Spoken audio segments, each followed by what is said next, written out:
고이안 교회가 오전 8시 반 예배를 시작해서 10시 전에 마치고 우리 한인 예배를 특별히 고이안에 찾아오는 한국 관광객들을 위해서 예배가 시작이 되었고 또 이 시간에 여러분과 함께 예배를 드리고 있습니다.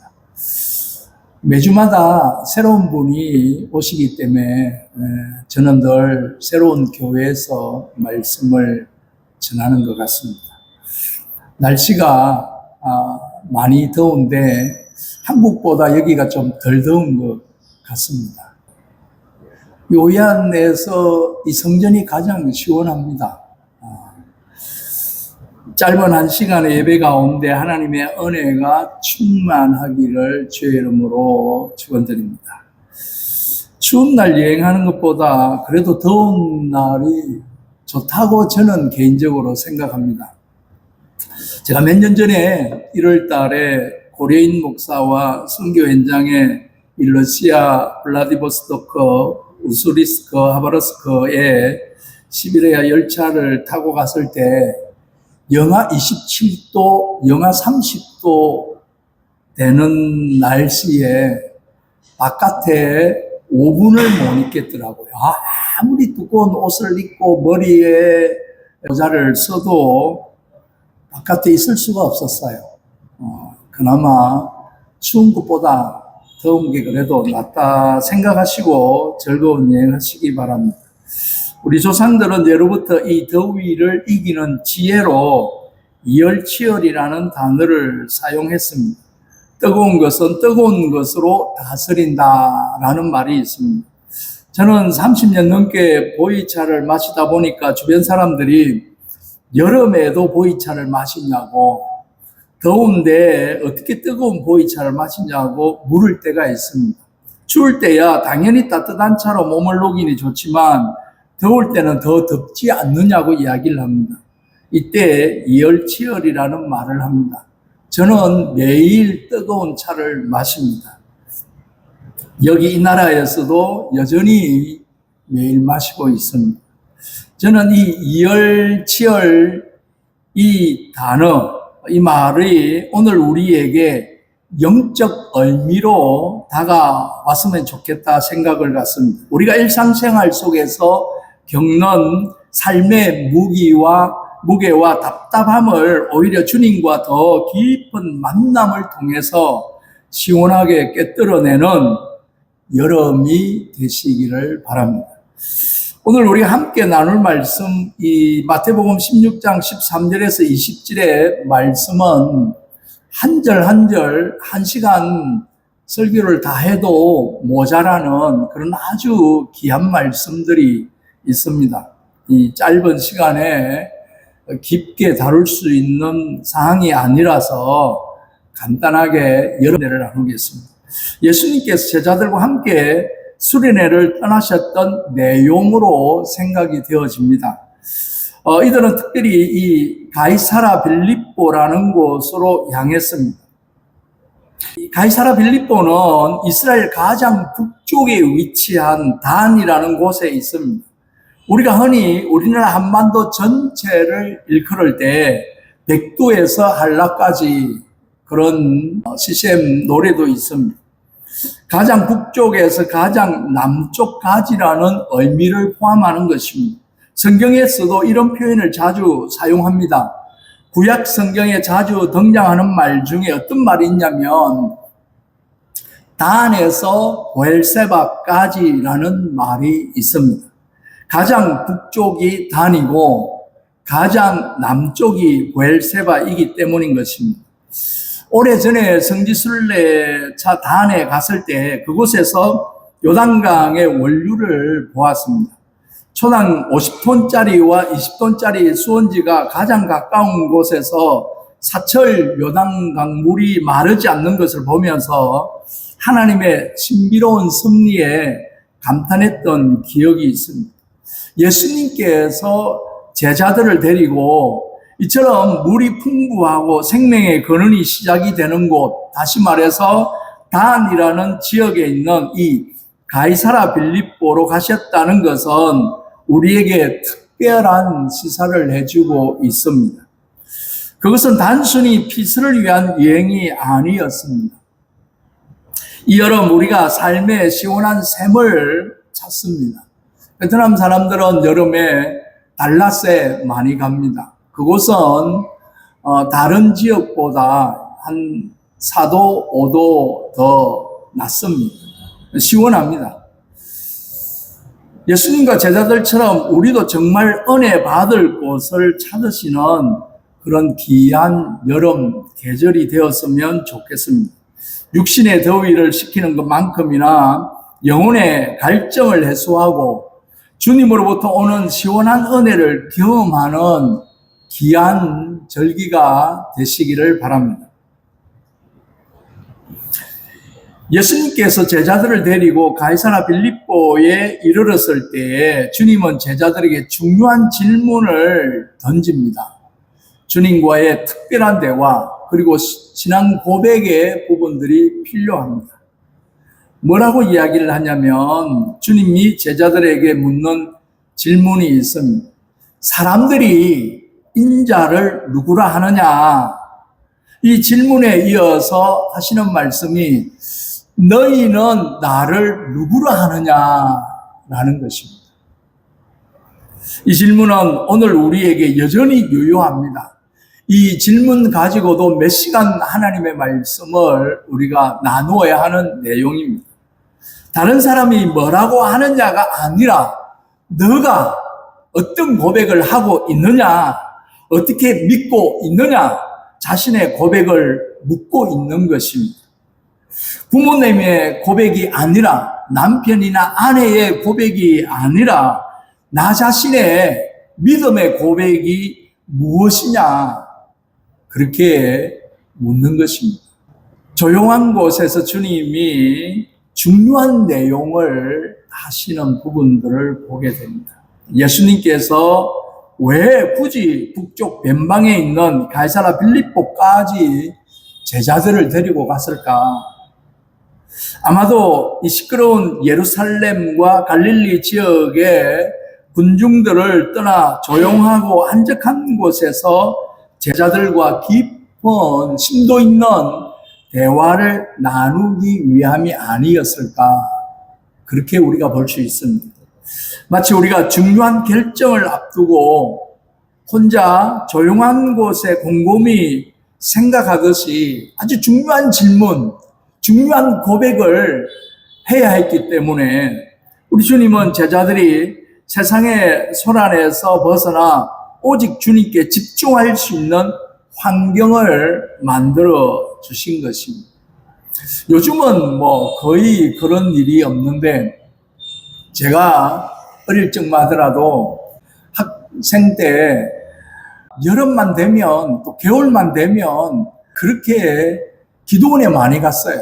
기도원에 가면 각자 기도 골방이 있고 또 산에 올라가서 소나무 그 밑에 다 한 명씩 따로따로 밤에 앉혀서 기도하게 했던 그런 기억이 있습니다. 처음에는 겁이 나서 벌벌 떨고 기도도 못하다가 나중에는 막 사생결단으로 죽기 살기로 무서움을 떨치기 위해서 고래고래 고함을 지르고 기도하다가 나중에는 이제 어느 정도 무서움도 안정이 되고 잠정 안정이 될 때 그때는 굳이 소리 지르지 않아도 정말 아주 깊은 내면에서 우러나는 그런 기도가 되어지면서 나 자신을 돌아보게 되고 하나님과의 깊은 관계를 갖는 부분들을 여러 번 경험을 했습니다. 우리 주님이 제자들이 세상의 소란에 벗어나서 오직 주님께 집중할 수 있는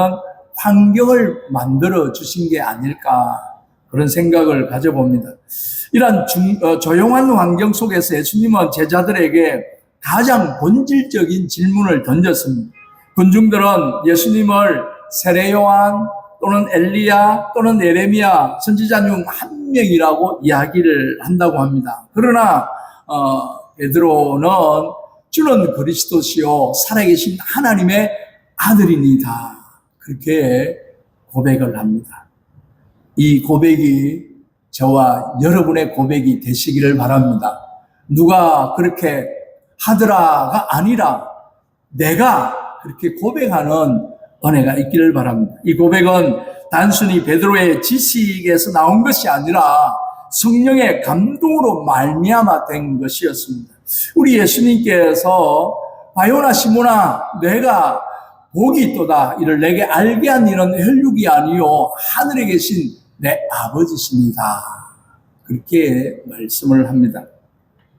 여러분, 이 여름 우리에게도 중요하고 조용한 시간이 필요할 때가 있지 않을까.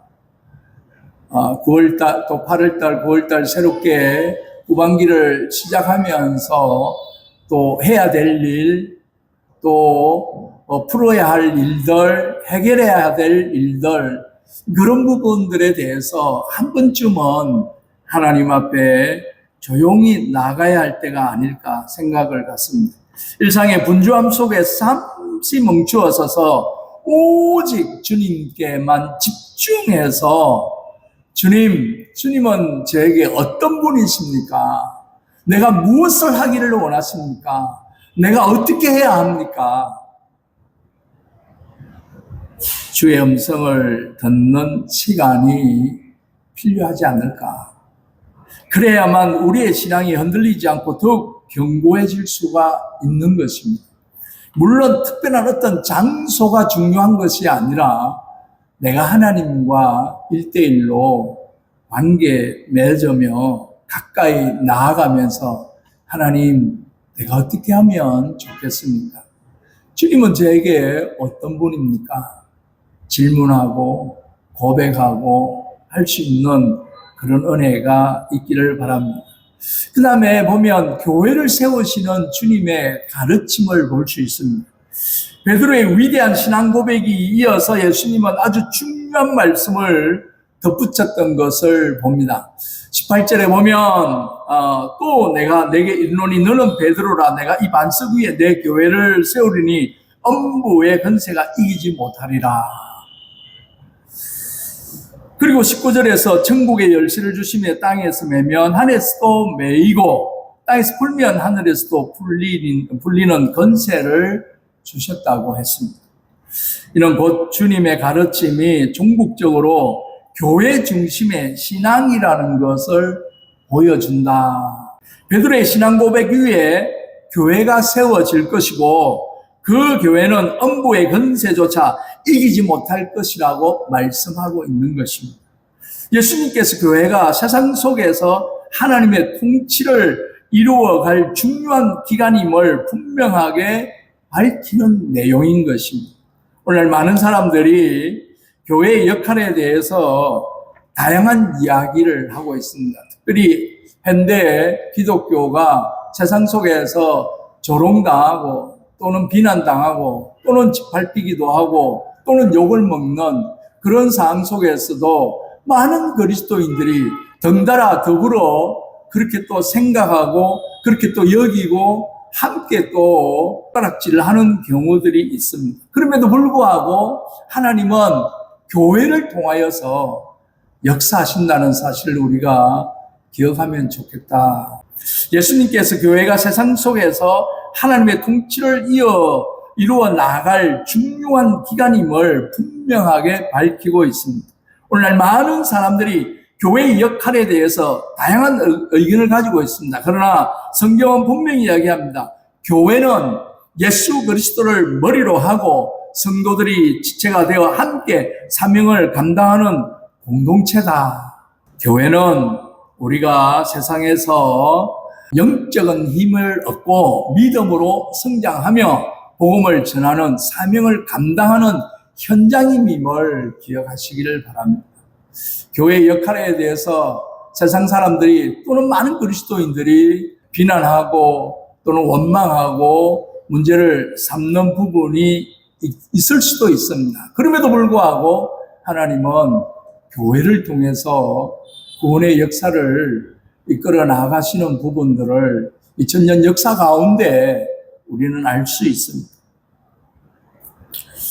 우리가 이 세상에서 홀로 신앙생활을 할 수 없으며 서로 격려하고 서로 사랑하고 서로 함께 더불어 성장하기 위해서는 가난한 성도가 아니라 교회에 나아가서 함께 공동체에서 얽히고 설키면서 혹여나 내가 힘들고 고달픈 상황이 생긴다 할지라도 더불어 부딪히면서 이겨나갈 수 있는 공동체의 신앙생활이 꼭 필요하다는 것입니다. 그 다음에 반석 위에 세워진 교회 그리고 우리의 삶에 대한 이야기를 본문에서 합니다. 베드로의 고백 위에 세워진 교회는 세상의 어떤 건세도 이기지 못하는 강력한 공동체입니다. 이 교회를 통해 하나님의 나라가 확장되고 세상의 어두움이 물러나게 될 것입니다. 이 여름 2025년도 이 여름에 우리가 주님과 함께하는 시간을 통해서 더욱 분명한 신앙 고백을 해야 될 때가 필요합니다. 우리의 삶도 반석 위에 세워져 굳건히 세워지는 은혜가 있기를 바랍니다. 그리고 우리가 속한 교회가 더욱 든든히 세워지는데 기여하고 기도하고 기대하는 여러분이 되시기를 바랍니다. 교회를 통해서 간혹 실망하기도 하고 교회를 통해서 어려움 당하는 경우들이 없잖아 있을 수도 있습니다만은 그럼에도 불구하고 내 교회를 사랑하고 섬기며 나아가는 복된 여러분이 되시기를 바랍니다. 여러분의 교회가 어떠하든지 하나님이 세우신 교회라면 하나님께서 귀하고 아름답게 사용하시리라 믿습니다. 요즘은 쉽지 않지만 그래도 이 여름 교회를 통해 누리는 은혜가 있음을 기억하시기를 바랍니다. 저는 사실 어릴 적부터 신앙생활을 했습니다. 그래서 초등학교 때도 중고등학교 때도 청년 때도 여름만 되면 여름 행사에 정신없이 쫓아다니고 일을 하기도 하고 그렇게 여름이 너무 짧을 정도로 그렇게 보냈던 기억이 있습니다. 여러분 무더운 여름이지만 우리가 이 시간을 단순히 육신적인 심에만 사용하지 않고 영적으로 하나님 관계에 대해서 한 번쯤은 생각하고 설정할 수 있는 은혜가 있기를 바랍니다. 그런 차원에서 은혜 받을 장소를 찾는 것이 중요합니다. 여러분의 영혼이 시원함을 얻을 수 있는 장소, 우리가 더우면 시원한 장소를 찾잖아요. 우리의 영혼도 세상에 부딪히고 이래저래 부딪히고 찢기고 지쳐있는 이 영혼을 시원하게 해야 할 그런 부분들이 필요합니다. 조용한 곳 하나님의 말씀을 통하여 우리 주님이 진실하게 너희는 나를 누구로 아느냐 그렇게 질문할 때 우리가 분명한 고백을 할 수 있는 은혜가 있기를 바랍니다. 주님과의 깊은 교제를 통해서 영적인 갈증을 시원함을 해결하는 은혜가 있기를 바랍니다. 주님께 집중하는 조용한 시간이 필요합니다. 일상의 분주함 속에서 잠시 멈추어 서서 주님께 질문하고 주님의 음성을 듣는 은혜가 있기를 바랍니다. 세상의 소음에서 벗어나 주님과의 엄밀한 대화를 통해 우리의 신앙을 재정립하는 기회를 삼는 은혜가 있기를 바랍니다. 마지막으로 교회 중심의 신앙생활을 회복해야 합니다. 주님께서 베드로의 고백 위에 교회를 세웠듯이 우리 각자의 신앙은 교회 공동체 안에서 더욱 견고해집니다. 내가 바깥에서 아무리 성경을 읽고 기도를 하고 한다 할지라도 교회는 공동체입니다. 하나님의 백성들이 모여있는 예수 그리스도를 구주로 고백하는 그 자녀들이 모인 곳이 교회입니다. 우리 각자의 신앙은 교회 공동체 안에서 더욱 견고해진다는 사실을 기억하고 이 여름에 교회를 통해 주시는 은혜를 충만히 누리시기 바랍니다. 어릴 적어야 교회 가면 이것도 받고 저것도 누리고 보살핌도 받고 섬김도 받고 하지만 장성해지면 교회 가서 이렇게 섬기고 저렇게 헌신하고 저렇게 고생하고 땀 흘리고 하는 부분들이 필요하다라는 이야기입니다. 교회는 우리의 영적 보금자리며 우리가 힘을 얻고 나아갈 결국의 터전이라는 사실을 기억하시고 여러분이 섬기는 교회에 이열치열의 정신으로 삶을 살아갈 수 있는 은혜가 있기를 바랍니다. 영적으로 부대껴 있는 그 삶 속에서 그래서 피하는 것이 아니라 도전적으로 부딪힐 수 있는 은혜가 있기를 바랍니다. 주님과의 깊은 만남으로 이겨내시고 베드로와 같은 믿음의 고백 위에 우리의 신앙과 교회가 더욱 굳건해지는 복된 이 여름, 복된 계절이 되시는 은혜가 있기를 주의 이름으로 축원드립니다. 기도하겠습니다.